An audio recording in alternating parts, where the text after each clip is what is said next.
welcome to La Vida Las Vegas podcast. We're two physical therapists living the life in Las Vegas. I'm Dr. Erica. And I'm Dr. Joe. We created this podcast for two reasons. First, to connect the healthcare, wellness, and fitness communities in Las Vegas. And second, to highlight all the amazing people we've met along the way. Thank you for listening, and remember to take care of yourself. Today's guest is James Hoskins. He's a CrossFit Level 2 coach and licensed financial advisor. He currently works for Transamerica Financial Advisors. He lives in Vegas and met his wife Piper when he attempted to sell her a gym membership. Welcome to La Vida Las Vegas podcast. We appreciate you showing up, James. Awesome. Thanks for having me. So who are you and what do you do? I am James Hoskins. I'm a CrossFit coach. I'm a financial advisor. I'm a husband. I'm a great friend. And I'm a fan of people. So that's kind of who I am. So I'm really excited to get a chance to tell people a little bit more about me. Normally I'm not a person who speaks about myself, so when I had this opportunity, I was like, I better take this. You know, like they say, in life, you only have a few opportunities to take. You take every one you get. So it's been really cool. So why Las Vegas? Why Las Vegas? That's actually a really, really good story. Las Vegas is where my wife's parents lived. You know, so I met my wife in California, in Palm Springs area, and the first year we were dating, we came to Vegas for, I think it was Thanksgiving first. And we came, and I was like, man, I love your parents. I love Vegas. And we left. And whenever you leave your family on holidays, my wife and her mother, they cried. They literally cried when they had to part ways. And we drove back 4 hours. I got home. I'm like, why don't we move to Vegas? And her mom had asked me, and I said, I don't know. And she said, well, I didn't think you want to live there. I was like, but why not? So we came back for Christmas, and her mom said, why don't you live in Vegas? I said, it's funny you say that, because we're going to make that decision too. And then we made the decision, and we're just going to move. Why? Because we wanted to be closer to my wife's family. And all of my family's in New Jersey and Philadelphia and North Carolina, so I said Vegas because you got to be closer to family, because family's what it's all about. So that's Vegas for me. I love it. So how did you get into CrossFit? How was that? Oh, so the CrossFit story, I think mine is similar to everyone's, but I had a unique transition into it. So Royce, the owner of CrossFit Mountain's Edge and CrossFit St. Rose, we worked together 10 plus years ago as managers for 24 Hour Fitness. So like everyone's always worked that out, those big box gyms. And at that point, I had left 24 Hour Fitness. I was working in finance, and like anyone, you go into work in an office job, you work 14 hours a day like we all did. And I gained my 20 pounds, and I was working out at 24 Hour Fitness, and I saw Royce, and he says, hey, when are you going to come and work out at my CrossFit gym? And I said, CrossFit? You're crazy. I'm not doing that. And at the time, I'm 6'3", 225 pounds, old broken football player. You know, football, baseball, I'm an old broken athlete. So when I see CrossFit, I see handstand push-ups and ring stuff and all the things in my head that I just know I can't do. So I said, nope, I'm not doing it. And I see him again, and he was persistent with it. And because we had worked together so much, I really said, maybe I should listen to him. And one day he said, I'm officially open. My gym is 800 meters from your house. You have to show up. So I go in there one day. It was the soft opening. It was June 5th. I remember today. June 5th, 2013. I walk in, just me and Royce, and there's a rower and nothing else. And I had no idea what I'm getting ready to get myself into, because I'm like, okay, what am I going to do? And I have my first workout like everyone else. And it was simple. It was rowing and pull-ups and maybe air squats. And it annihilated me. And I could not believe the annihilation that this rower and this pull-up bar did to me. So coming from a big strength athlete, you need a barbell and you need to do all these things. You got to be in there a long time and you have to have hours of training sessions. I had been in there for 45 minutes. I was on my back and had the best workout I've ever had in my life. And I wasn't comfortable. And I didn't like the uncomfort, but that's what made me want to come back so bad. I hadn't been bad at something in so long. Being not great at CrossFit actually spurred me to want to come back and try it. So day one, signed my wife up. She had no idea what was going on. I get home, I'm like, hey, I signed you up to go see Royce. She's like, what are you talking about? I'm like, go to Royce's gym. He's right there. And my wife's like, okay, if I'll trust you if you did. And here we are 8 years later. And I'll say, if anyone can say it, I'll say it. CrossFit saved my life. It saved my relationship. It improved me as a person, and I wouldn't take any of it back. So that's why CrossFit for me. That's awesome. So how would you describe like how that changed you? Like what was it about your process in this last 8 years that has changed your life? So that is one of my favorites because I think what CrossFit changed for me is the understanding of progressions. And I think in our life we need to understand progressions. You just can't start day one new at something and think you're going to be amazing at it. And it's like the journey of 1,000 miles begins with the first step. When I got into CrossFit, I was amazed that I wasn't good, but I'm like, okay, I'm going to be better tomorrow. And then you walk in and you're sore and you're stiff and you have to make all these changes to your body and learn how to squat. Then I realized my mobility was one of the things that held me back, and I couldn't make a change in the mobility overnight. And that's when I realized that this was going to be a slow process. And it took getting hurt a couple times, but then I discovered the power of an 80% day.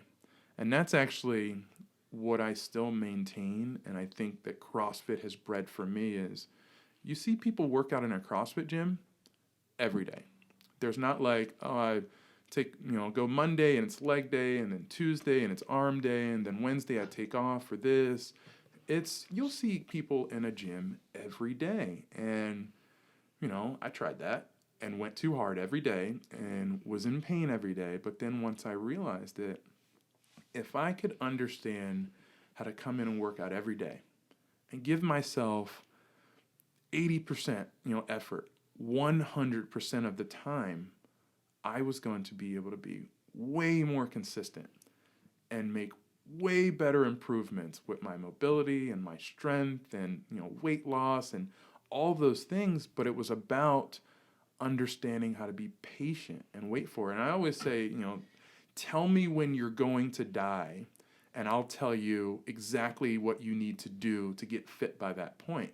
And people are like, what do you mean? I'm like, well, if you're going to die in 2 years, I'll get you as fit as you need to in 2 years.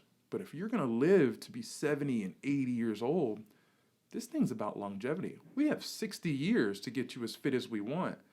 And the trajectory of someone who has 60 years is patience. It's improvement. It's 0.25%. It's 0.5%. It's a whole percent. Is an amazing, change in a day. But once I said, okay, I'm 30-something years old, and I can give away my true age right now. But I'm going to work out for the rest of my life. I've been working out for 20-plus years. How patient can I be? And I'm going to choose to be exactly that patient. And that was the best thing that ever happened to me because I haven't had a serious injury in a long time. And I think because of it, I was just more and more patient with myself as I've gone along. So that's that huge thing for me. I love that. So how does that translate into your other part of your career and your life in financial advisement? Tell us a little bit about that. That is actually my favorite part about finance. People always ask me, those two things are so different. They're so different, but they're so similar at the same time. So in finance, in investing, and in saving, we have to be patient. That's the only way it works. If you want $1 million, if you don't have it, you have to save it. Well, if you break it up into as many small pieces as you want, eventually you have to be patient enough to do it. So what a lot of people miss is the patience part of finance. And what I think about is breaking things up into small pieces, starting, right away, taking 30 years to save small amounts consistently. And I think that's the secret to success we always talk about is, making small changes consistently over a long period of time. If that's not investing for retirement and saving, I don't know what is. But if you put someone in a gym and say, hey, I want to lose 100 pounds. Okay, as much as you may want to, as much as they're willing to pay it, they're not going to be able to lose 100 pounds in a week. I don't care how hard they try. They can be in the gym for 48 hours in a day. It'll never work. But if you tell them, you know what? I've seen it done. Over the course of a year, maybe a year and a half, probably less than a year, we can lose this weight. Are you confident that we can lose 2 pounds a week? And they're like, well, I can do that. Okay, well, let's just be patient with 2 pounds a week times 52 weeks is 100 pounds. And you're like, okay, that's what losing 100 pounds is like. Well, what's saving for college like? Well, if you need to save $100,000, break that up into 18 years if your kids were just born, and let's just take that and break it up and just start, saving. And we have all the wonderful calculators, but it starts with those 3 main things. Most people need to start right away. Most people just need to start doing things regularly, and then they just need to be patient, whether it's with their kids, with their savings, with their school, their family, their fitness, their finances.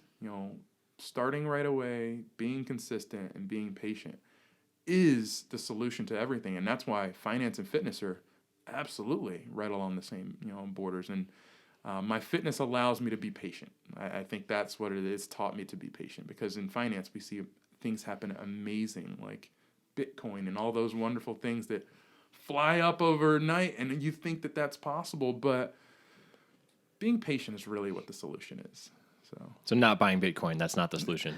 I can neither confirm nor deny whether you should buy Bitcoin, but you should definitely take a look at it. I'm not even sure what it is, but I know people talk about it. Don't worry, nobody knows what it is. Yeah, good. So there's so much into finance, right? I think I can even bring it a point where fitness can be overwhelming to people, right? Mm-hmm. Fitness, finance, all those things, like that nutrition, like those are all things I think that you look at it and you're like, holy crap, there's just so much out there. So if you mentioned some points of kind of the foundation stuff, but how can people digest basic financial literacy or tips that where should people start? There's actually a great place to start. I mentioned that I gave Joe and you guys a great book. It's a book that my company uses. So the company that I work for, we teach people how money works. And the reason why is, like you said it, people are financially illiterate. They have no idea how money actually works. And right now, we're seeing it. We saw this pandemic go from a place where we have people who, and I'm going to generalize it, we all live well until we don't get paid for a month. We live paycheck to paycheck, and then all of a sudden, we don't get paid, and we're in a financial crisis in this country. That's what financial illiteracy really shows up to be, and this unique thing that happens where once my company started teaching people how money worked, they understand that they need to save. So we change people's lives when we get them to save earlier. And we wrote this book, and the book's called How Money Works, Stop Being a Sucker. And the book really, it's an amazing book. It's a 100-page, it's got illustrations, can be read in an hour, but it takes you through the 7 money milestones. And those milestones start with, number 1 is getting a financial education. And a lot of times, the financial education part's hard, because most finance books are hard. They're hard to actually read. And that's what I love about this one. It's easy to read. It's actually written at an 8th grade level. So a finance book written at an 8th grade level that's giving doctorate level material, man, people read it. But then they go to the next step, and it comes to protecting your family. Then it's about budgeting and saving, making more money, increasing your cash flow. Then you start taking the next step, and the next step is typically, estate planning or preparing for college and all those things. But in this book, it lays out those 7 money milestones. So I encourage anyone, if you're looking to learn how money works, get the book How Money Works. If you're interested, I would love to share a copy with you. My company provides them to us. But that's the best place to start. Don't go to the internet. The internet is the place that you can get lost. You can, I know we've all done it. You search the internet, and you may search for a great pizza recipe, but by the time you're done, you're looking at vacations in Bora Bora, and it's 3 hours later, and you have no idea what the time went. So I always say, start at a good source. Books are good places. The internet's okay if you have a really, really good source. But then reach out to somebody someone who you trust. And that's why all of my friends are my clients, because you need to trust the person who's giving you information about finances, because it's overwhelming. There's a lot. But at the same time, it is simple once it is explained to you the right way. And I think that's what we do as a company better than anyone is we just teach people the basics and then start taking them on this financial journey where at the end of it, you've worked with someone and you've built your life and you've prepared for your kids and your grandkids, and you know what retirement looks like. And there's something that we always say is there's nothing better than the feeling that somebody has the first day they wake up in retirement and they don't have to go to work and they're not stressed and it was all worth it. And that doesn't happen for a lot of people. A lot of people don't get to retire. They don't get to have that peace of mind. And there's nothing better for me that fills my cup than giving someone that opportunity that they have to retire, wake up, take that breath and say, I've done it right. This is going to be awesome. Spend that time with their grandkids. And so that's where I say, get an education first and then start taking those steps. Start today though. That's really it. Don't procrastinate. Yeah, I recommend that book. You gave me a copy of it, and I was looking through it, and it's excellent. It has all things I identify with, like cartoon pictures, and I totally understood that 8th grade level thing. You want to grab it? We can show it on the camera too. Absolutely. Yeah. So this is the book. It's called How Money Works. So the cool thing about the book is it was written by a guy named Tom Matthews, co-author with Steve Siebold. Have you heard of Steve Siebold before? I haven't. Steve Siebold is the authority on mental toughness. He's written all the books on the great habits of great leaders, the 77 habits of great leaders. He's written all of them. He's interviewed, I think, the numbers up to 1,400 self-made millionaires. And what he found is we need to put all this information and all the education material, because that's what we call ourselves as educators. We're educators first, and we're always going to be an advisor. But we educate people on it, but we needed to give them a good, nice package.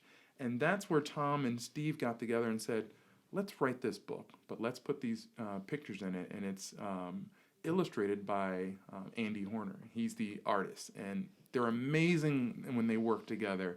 But they put the pictures, like you said, and the graphs and everything so perfectly color coordinated. But my favorites are the characters. And we were talking about it as there's a character in here for every person. So there's a character, and it's my favorite character because I think it's me. His name is Clark. They call him a rideshare driver, but he's 36 years old. I'm not saying I'm 36.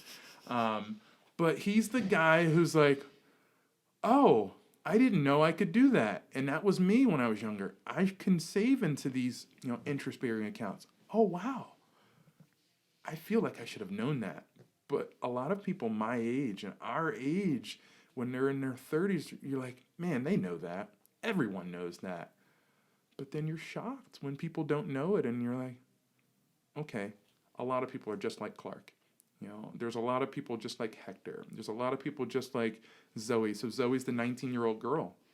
Zoe's the 19-year-old girl who hasn't made the mistakes yet, but doesn't know where she should even go. But Zoe is perfect because she's just like a couple of my clients where, man, they don't know where to go and no one's there to help them. A lot of times we've gotten to this place in our country because we're so illiterate. There's a frightening statistic. 70% of people in the world are financially illiterate.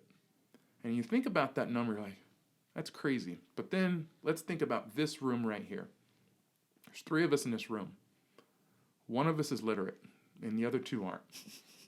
So Yeah. that's what I always do when I walk in a room is I look around and I say, look to the left and look to the right. And if you're the person who's literate, you should be trying to teach it. And that's why I love to teach people how money works. Because when you see that light bulb go off, they're like, oh my God, that's how I should be handling these things.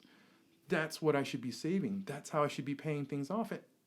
And it's amazing. And I've done my job right there. And there's always the next level of it. But it's really just that basic understanding and having that light bulb going off in yourself. Because a lot of times you don't know what you don't know. And once you know what you don't know, then you learn what you didn't know. Now you apply what you didn't know. You feel like you've leveled up your entire life. And that's what I've done with so many of my friends who happen to be my clients is I've helped them level up just by teaching them the things that they should be doing because they're absolutely responsible people. I think we're all adults and we're responsible. You guys run your multiple businesses and multiple locations. You're all over. You're really busy. If there was a good decision to make, you'd make it if you knew if that was the right decision. What I think about this book is it's the cheat sheet for the test. The test is every credit card statement you get. The test is your mortgage. The test is every time you go to Costco or something and you're thinking about buying something, does it make sense to buy that? Or will that money be served in a better place for my future or my near future? Because, not every goal is 30 years long. Some goals are 2 years long. Some goals are 6 months long. And we always say, you save money to spend it. Not right now, but you save it to spend it later. Later is going to be whenever. So I love that this cheat sheet allows people that knowledge of saying, hey, you know what? I'm not illiterate. I understand how it works. And that's all we do is we share that message, and it's awesome.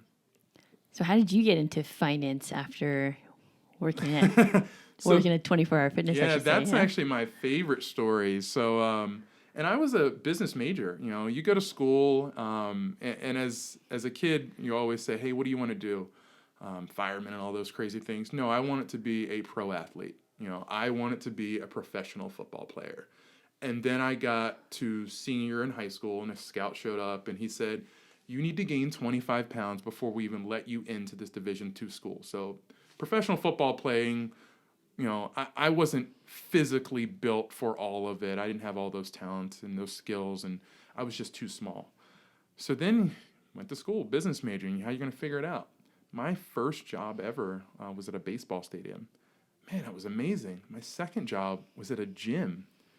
Whoa, that's even more fun. As an athlete, to have your first job be at a baseball stadium and your second job be at a gym, you can get paid to work at a gym? This is awesome. So I, later moved it up and spent 5-10 years in the fitness management style of things. But there's this thing that happened, and it was in February of 2008, 2009, our most recent recession, because I was working in Atlantic City, New Jersey, working in a casino hospitality time during that recession was really tough. Living in New Jersey, so the town, of course, chewed us all up and spit us all out. But I didn't let it chew me up. I said, I'm moving. So I moved to Palm Springs, California, and, started my life all over. But, after I had been working in fitness for 24-Hour Fitness, I left there and didn't know what I wanted to do. And I was on LinkedIn like everybody, and I got this message. And somebody from Ameriprise Financial reached out to me, and they said, we see your information. We want to know if you'd be interested. So I happened to call, and you go through the process. And anybody who's ever been in finance, the process of interviewing is unlike no other. Scrutiny and everything. But in 2012, I made that transition. And it was one of the hardest things I've ever had to do because it took me out of my fun element that was just, hey, I could work at a gym with my eyes closed. But when I showed up to my office, man, this was new to me. I'd gone to school for it, but finance in the sense of investing, stock market, was new to me. And I was, we call it wet behind the ears. I was new to the whole thing. That first year was fun. It was fun, but I was kind of thrown into it. They kind of found me and discovered me just based on my credentials, my resume, and everything that I had out. But it was on a whim. I wasn't looking for it. It found me. And I think that's where, like we talked about, there's things in your life, and you only get a couple opportunities. Let me say, in the first world, us in this first world, we only get a couple real opportunities. Maybe it's one, maybe it's two, to do huge things with our life. Somebody doesn't walk up to you and say, hey, do you want to move to Las Vegas every day? Hey, do you want to go to Alaska? For what? I don't know. Let's just go to Alaska on this crazy trip. So when I was offered the opportunity to move from New Jersey to Palm Springs, I took it. When I was offered the opportunity to move from Palm Springs to Las Vegas, I took it. When I was offered the opportunity to go from fitness to finance, even as scary as it was, I said I have to take it because you never know when that opportunity is. Because what did he say? You never regret the decisions that you make and fail, but you regret the ones that you don't make. The choices you don't make, you never forgive yourself for those. So I try to not, put myself in that position, take every one. So did you have any prerequisite knowledge of like all the stocks and, all the trading and all that is involved in that? None at all. So that was actually the scary part for me because when I started, and if you could imagine, there was 100 guys who were advisors on this floor, and we were all relatively new. And they had a program that was designed to train you. It was 18 months. So going into it, you knew that you were going to learn over the course of this time frame. But day one was the scariest thing because as a licensed advisor, everyone thinks that you know everything. And in your head, you're like, I'm walking in there, and everyone thinks that I know everything, and I'm going to need to know everything. It's so intimidating. But I will translate that to, as a CrossFit coach, you get your level 1, you've spent this weekend with all these coaches, and you're like, you come back in and you go to teach your first class, and you're like, this is the most frightening thing I've ever done in my life. I have no idea what I'm doing. But you've always worked out. You know all these things. But it was the same thing when I started in finance. It was, I know that you should buy stock. I know that you should save. I know that you should invest. I know that you should do all these things. I just hadn't done it at that level yet. And it was so intimidating. But I'll tell you this. Once you go through that a couple times, it gets easier and easier and easier.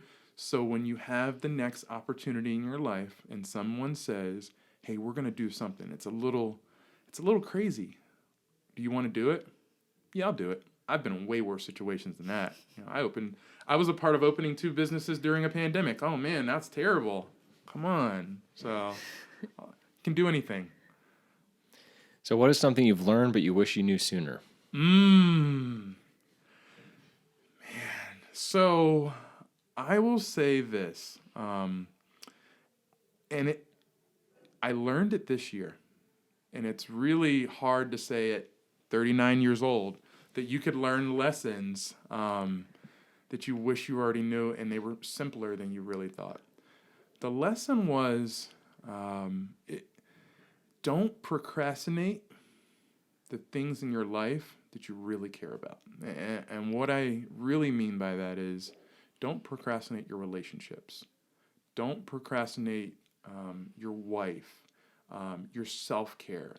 Something that I do more now is I take care of myself. And we just had this conversation, and I never did that before. I would go hard all week, all month, 70, 80 hours a week. When I was in finance, my first job, we worked at 6 a.m. and I left at 8 p.m., 5 days a week. And then I started coaching on the weekends. Man, that's just how I knew how to run hard. So this pandemic allowed me to pause. And I didn't coach as much. I did all of my coaching from home. I worked with all of my clients from home. And I paused and spent a lot of quality time with my wife. Me and my wife spend 6 nights a week eating dinner together. That never happened. That wouldn't happen in 6 months before. But that's something that I prioritize now. I absolutely will choose a dinner with my wife and that quality time ahead of any appointment. And I don't care about the money, but you'll never get that hour back with your wife because you have no idea if she's going to be there for you tomorrow. You can never create that time again. You can always go and create another financial appointment, another training appointment, but you can't recreate that relationship. So I've spent my time, and I will say, if I've learned something, cherish your relationships, don't procrastinate with them, and take care of yourself. Those 3 things, put them all together. That's very good. We're going to take a quick break, and then we'll be back. So in PT, we have a lot of people we look up to, and we kind of follow them, and we have inspiration, and we have kind of a philosophy that we kind of develop and meld. So I'm curious about your finance, like who people that you like, minds that you find influential or inspiring to you, because we can read all types of finance books. Who are those people for you? So I'm going to use one person, and everyone knows them, and I'm glad you said that. Then I'm going to come to someone that most people don't know, but internally they'll know him. Warren Buffett. Warren Buffett, everybody knows Warren Buffett. But Warren Buffett is the guy, if you read the basic principles, when things are down, you should be buying. I don't care what else anybody else is talking about. And he's always been a contrarian. And contrarian is do what somebody else isn't doing. And something in finance that I've always appreciated is his understanding of long-term. And because that's the why he thinks that. He thinks long-term always, because if something is down, it will be back up. But if you believe in it, this is your opportunity. So that's one of those things where, hey, I look up to his mentality, and it's such a basic mentality. If you think about investing in just that way, the way he thinks about them, you will be successful. All the charts and the PE ratios and all the things that people use to find, to trade, and you ever see somebody's trading setup, it's enormous. But if you see the basic people, they can trade on their phone, and they have a really basic principle. Hey, when things are down and I like them, I buy them because I believe that they're going to be up at one point. But taking someone personal to me that had a huge influence on me when I got into finance, and it was specifically with helping clients. And, it was my direct sales manager, my direct training manager, investment manager, and his name was TJ. And some people will know him. He was a CrossFitter. He used to go to Max Effort when they were open. But he said, if you don't tell these people what to do, they're never going to do anything. And he said that to me, and I was almost offended. And he didn't say it as eloquently, and there was a couple words that he dropped in there that were 4 letters, and but it was to create a sense of urgency. And I didn't understand why he said it the way he said it and when he said it. But it was my first year. And really why he said it and the reason he said it was a lot of us with our finances, we don't know what to do. So we don't do anything. And then we keep not doing anything. And then until someone is that person that says, do this, it's good for you, you won't. And that's what I've just tried to, simplify my conversations with people is I just try to help people understand the basics, how Warren Buffett thinks, and then I try to help people make good decisions and start making those decisions. And that's kind of where, my influence, my admiration from before just comes is keeping things really, really basic. I try to, it's complicated enough. We don't need any more complication in here, so. So who was the other person besides Warren Buffett that you said that would be his name was known? TJ. I won't use his full name. I got you. But he was my first real manager when I got into finance for my first company. But he was amazing to me. I'm realizing too with some of the parallels that you talk about with finance, right? Everybody has a unique situation, right? Whether you're young, you're old, you have different goals. You have kids, you have a trust, you have a business or whatever. That's what you provide, right? So what is that process like to start working with you, or like why do you need James? Yeah. Everybody needs a James in their life. But So that's such a good question because everyone's situation's different. Everyone needs something a little different. And I think that's where my process starts. So I start all my processes with, it's a conversation. And I always tell anyone, it's like, hey, let's talk. And that's where it starts. And it's not about anything, but tell me about your life. Tell me what's currently in your life. What are the things that you care about? Now, tell me the things that you want in your life and why, and what keeps us from getting there. And what I do is I bridge that gap with a plan. And it might be just, you need to save more in this specific fashion for this amount of time, and you'll get to your goal. Or maybe we need something more specific. But it really starts with, hey, let's just have a conversation. Let's talk about your needs. And then we're going to have a follow-up conversation where I come back and I give you some strategies. We'll agree on them. Then we move forward. And the cool thing about me and my clients, and like I say, all of my clients are like my best friends because I'm going to see you multiple times. I see my clients all the time. I always tell people those first couple months, we're going to, meet every couple weeks, every week to get things set up.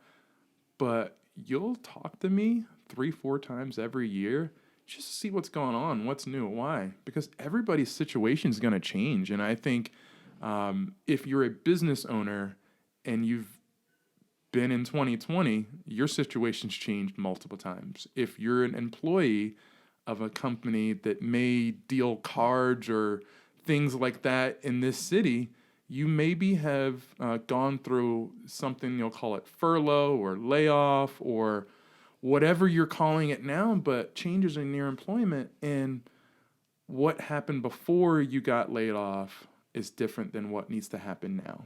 And then sometimes halfway through your year, something changes where someone gets sick. Someone makes a change of, hey, you know what? My son was going to go to CSN, but it's his senior year, and an amazing thing happened where he was accepted to USC. But now we have to send him to USC. Now we have to pay for USC. That's a whole different thing than we were prepared for. And that's a challenge. For some people, you got to figure that out. Sometimes it's farther down the road than you want it to. But I always say is, if you think your kids are going to want to go to that school, let's prepare for it now. Let's prepare for it way earlier than the last week before. But that's what, everyone's situations are. Some people just didn't have an opportunity to prepare like, some of us. A lot of people didn't come into 2020 prepared to be off for 3 to 4 to 5 months from work. So now their financial plan needs to change. So that's what this year has done for me, is it's given me an opportunity to start working with people and then make a course correction as we need to. But that's what working with any advisor, any person who's going to help you is, it's a constant relationship. And I think that's the whole point, is the relationship you have with that person is based on, you have to trust and be open enough with them to share with you all the things that are important, Because if you tell me what's important to you, I'm going to prioritize it right from the top, and we will attack this with strategies to get you to your goal. Because there's nothing like saying, man, I wanted to do this, and then I made a plan, and then I got to my goal. Are you kidding me? That's like preparing for a CrossFit competition. It's 6 weeks out. We have to do this. I know I want to hit this, snatch number or this clean number, and you set up for the next 5 weeks and you go into the gym and you work on it. And then come competition day, you're like, I've been working on this thing. I'm going to hit this clean. And then boom, you hit your 1 rep max clean on competition day. That's what your kids graduating from high school and then you saying, hey, you want to go to USC? I've got you. Let's take care of this. You want to retire at 59 instead of 79? We've made a great plan. Let's do it. So this is a different question here outside we're just talking about, but what is your favorite cheat meal? Ooh, so my favorite cheat meal is anything that rhymes with dessert. So I'm a foodie, but I'm a foodie that eats everything. I'm a cookie person. I'm an Oreo person. My friends will know that my alter ego it's my Instagram name was called Oreos and Abs. That was like, I love Oreos, and it's coming from my father. But my new one is crumble cookie. Crumble cookie is new to this city, and it's a half a mile from my house, so it's really difficult. When I walk my dogs, I can walk right past it. So that's my new favorite cheat meal is crumble cookies. And the specific one, there's a molten lava cake. So you got to get that one when it comes back around. So that's the one. So half a mile is like the same distance to the gym is to your house now, right? Yeah. Exactly. It's dangerous. So, every day you have to wake up and make a choice. Right? Choices. So the last question is, what is something you've been working on professionally, personally, physically, mentally that you're excited about? That is the mindset coaching. So we have been doing this mindset coaching since COVID. So over COVID, everyone had a struggle, but we noticed as coaches, we were reaching out to people and they were struggling differently. Financially, hey, everybody was having their own struggle, but emotionally and mentally, a lot of people were struggling. So as the coaches, we got together and we started doing a lot of mindset coaching.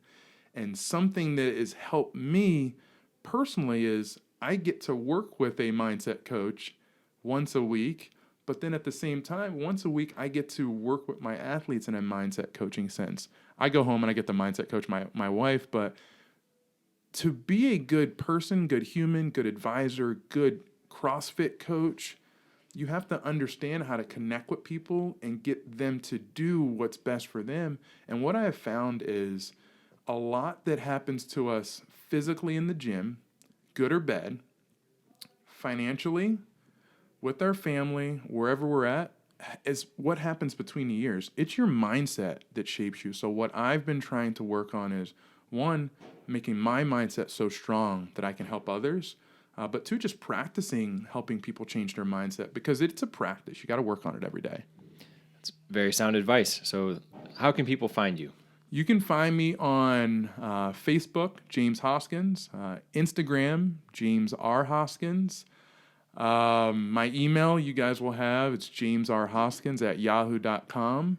I'm just James R. Hoskins. So you can find me. I'm that guy, email, telephone, Instagram, wherever you can try to get a hold of me, please do. If you go to Instagram, I've got a great bunch of links in my link tree to all of my websites, education websites. So please go and check it out. So is Abs and Oreos just your burner account now It's on my Instagram? burner account. The Oreos and Abs, the burner account. You'll see every now and then. I normally just post my workouts. During COVID, I started posting my workouts there. So that's why that one kind of came along. I started making it a little more active. And then you finish your workout at Crumble Cookies. My wife normally brings the cookies home to me, so that's actually really nice. She actually did that 2 days ago. It was awesome. Outstanding. Yeah. Well, we really appreciate you being on the show, James. We learned a lot. Thanks Awesome again. conversation. Awesome. Thank you, guys. We'd like to thank you for listening to La Vida Las Vegas podcast. We hope you enjoyed the time with our guests as much as we did. It would help us out so much if you could share, subscribe, or review our podcast or any combination of the three. Thanks again, and remember to take care of yourself.